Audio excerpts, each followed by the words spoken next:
하나님의 기억 속에 영원히 남는 올바른 헌신자. 너희를 위하여 보물을 땅에 쌓아두지 말라. 거기는 좀과 동록이 해하며 도둑이 구멍을 뚫고 도둑질하느니라. 오직 너희를 위하여 보물을 하늘에 쌓아두라.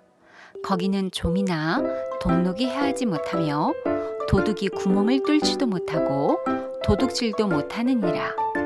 내 보물이 있는 그곳에는 내 마음도 있느니라. 마태복음 6장 19절에서 21절 말씀. 아멘. 하나님의 기억 속에 영원히 남는 올바른 헌신자란 도대체 어떤 사람을 말하는 것일까요? 하나님이 우리에게 주신 보물을 가지고 많은 영혼을 구원하는 전도와 선교를 위해 마음껏 사용하여 하늘에 보물을 쌓아두는 자예요. 하나님은 하나님의 자녀들에게 무엇이든지 주시는 분이세요. 그러나 마귀는 사람의 심령을 빼앗고 죽이고 훔치는 영적인 도둑이에요. 그럼 마귀는 우리의 것을 어떻게 빼앗아 갈까요? 이 땅에만 우리의 재물을 쌓아두고 하나님께 드리지 못하는 어리석은 욕심쟁이로 살게 만들어요. 그렇게 되면 우리의 영적인 눈이 어두워져서 하나님의 나라를 보지도 못해요. 그리고 사단의 심부름하는 욕심쟁이로 살다가 결국 하나님의 나라에 들어갈 수 없게 되고 말죠. 그렇다면 이 땅의 재앙을 막고 사망 권세를 이기려면 하나님이 주신 재물을 이 땅에 쌓아두지 않고 온 세상에 그리스도를 선포하고 알리는 데에 올바르게 헌신하여 하나님의 기억 속에 영원히 남는 그루터기들이 되어야겠죠.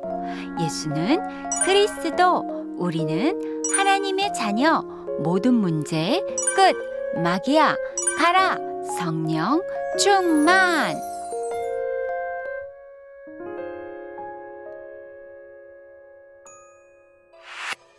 오늘 마태복음 19장 16절에서 22절 말씀은 한 부자 청년 이야기예요.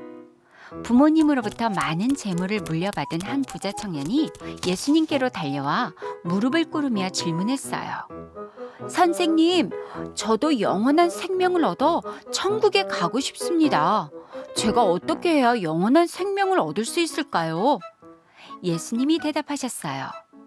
네가 천국에 들어가려면 하나님이 주신 계명들을 지키는 것이다.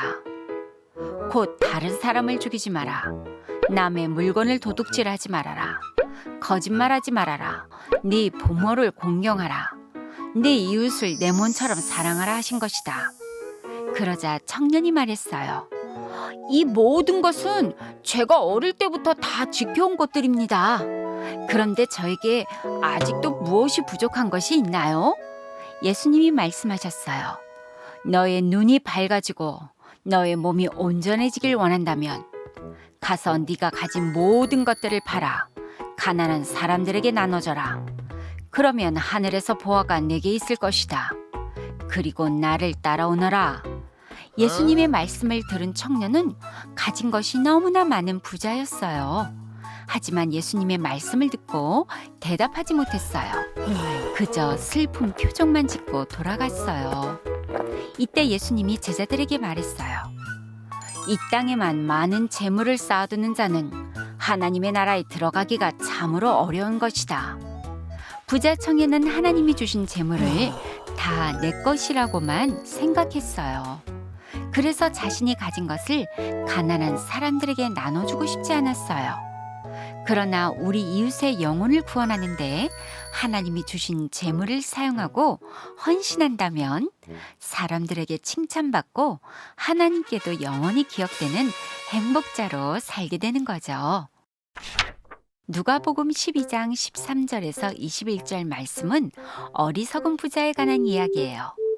한 부자가 농사를 지은 그 밭에 너무나 많은 곡식들을 거두게 되었어요. 그러자 부자는 속으로 생각했지요. 내가 이 많은 곡식들을 더 이상 쌓아둘 창고가 없으니 어떻게 하면 좋을까? 그래, 이 곡간을 다시 헐고 더 크게 짓자. 그리고 거기에 나의 모든 곡식과 물건들을 계속 쌓아두면 되겠구나. 그리고 자기 영혼에게도 말했어요. 내 영혼아, 앞으로 여러 해 쓸 물건들을 많이 쌓아두었으니 이제 평안히 쉬고 먹고 마시고 즐겁게 살면 되는 거야. 그런데 하나님이 말씀하셨어요. 진짜 어리석은 자로구나. 오늘 밤에 내가 너의 영혼을 데려가면 그동안 내가 이 땅에 쌓아둔 것이 누구의 것이 되겠느냐? 창세기 3장 사건으로 하나님을 떠난 인간은 이 땅에 잠시 왔다 사라지는 안개처럼 살다가 갈 수밖에 없어요. 그런데도 어리석은 부자처럼 돈의 노예가 되어 하나님이 주신 재물을 이 땅에만 쌓아둘 뿐이지 하나님께 드리는 데에는 아깝다는 생각에 헌신하지 않으려고 해요.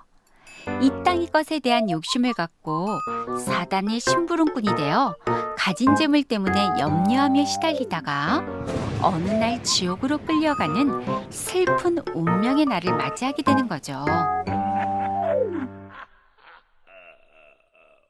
하나님은 우리에게 주신 재물을 빼앗아가는 분이 아니세요. 그럼 하나님이 우리에게 재물을 주시는 이유는 무엇인가요?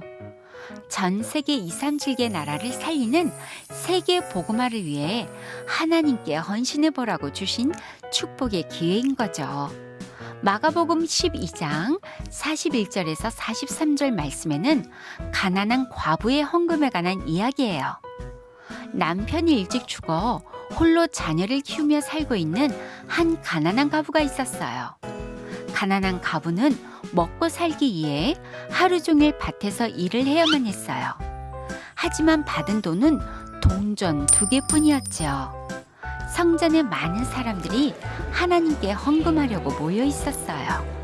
그들 중에 돈이 많은 부자가 으스대며 헌금함에 와르르 많은 돈을 넣었지요. 이때 가난한 과부가 헌금함에 자신의 손에 있던 2개의 동전을 쨍그랑 넣었어요. 그리고 이 모습을 보신 예수님께서 제자들에게 말씀하셨어요.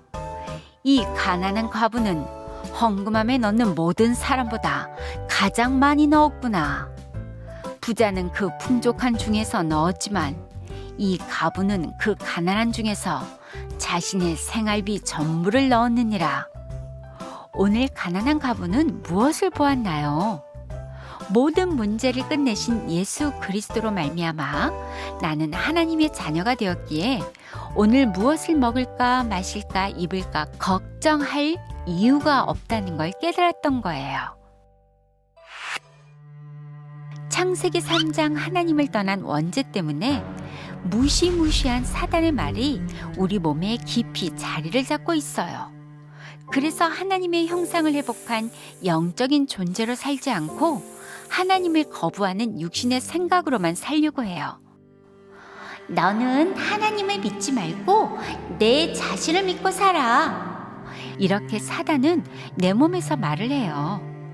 이처럼 사단은 나 자신을 사랑하며 돈을 사랑하게 만들어 이 땅에 무엇인가를 쌓아두어야 실패하지 않고 무엇이든지 내가 원하는 대로 다 할 수가 있다고 말을 해요. 그러나 하나님이 우리에게 구원받으라고 주신 창세기 3장 15절 여자의 우선 메시아 그리스도로 뱀의 머리를 깨트리는 기도의 힘이 없으면 자신도 모르게 너희 아비 마귀 거짓말쟁이의 심부름을 하다가 영원한 실패 속으로 끌려가는 거예요. 하나님을 믿지 말고 네 자신을 믿어.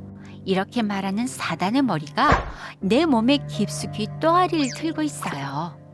그래서 내 몸에 있는 사단의 머리를 박살내는 영적 싸움의 기도를 하면 할수록 행복해지고 하나님의 지혜가 임해요.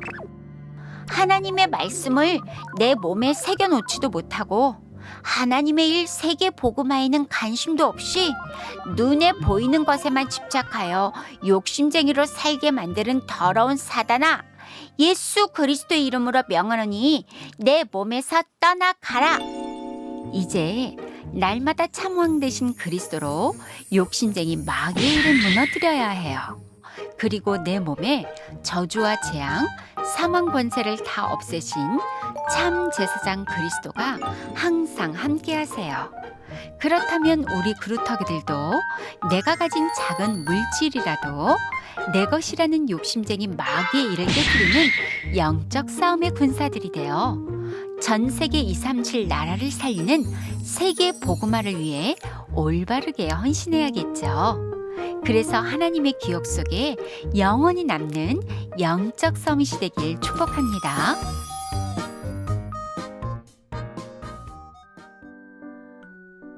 전능하신 하나님, 하나님의 일에는 관심도 없이 하나님이 주신 재물을 이 땅에 쌓아두려는 어리석은 사단의 심부름꾼으로 살지 않도록 말씀을 통해 깨닫게 하시니 감사합니다. 날마다 창세기 3장 15절 그리스도로 내 몸의 욕심쟁이 사단의 머리를 깨뜨리고 하나님이 주신 재물을 세계 복음화를 위해 사용하여 하나님의 기억 속에 영원히 남는 행복한 영적 서밋이 되게 해주세요. 예수 그리스도 이름으로 기도합니다. 아멘.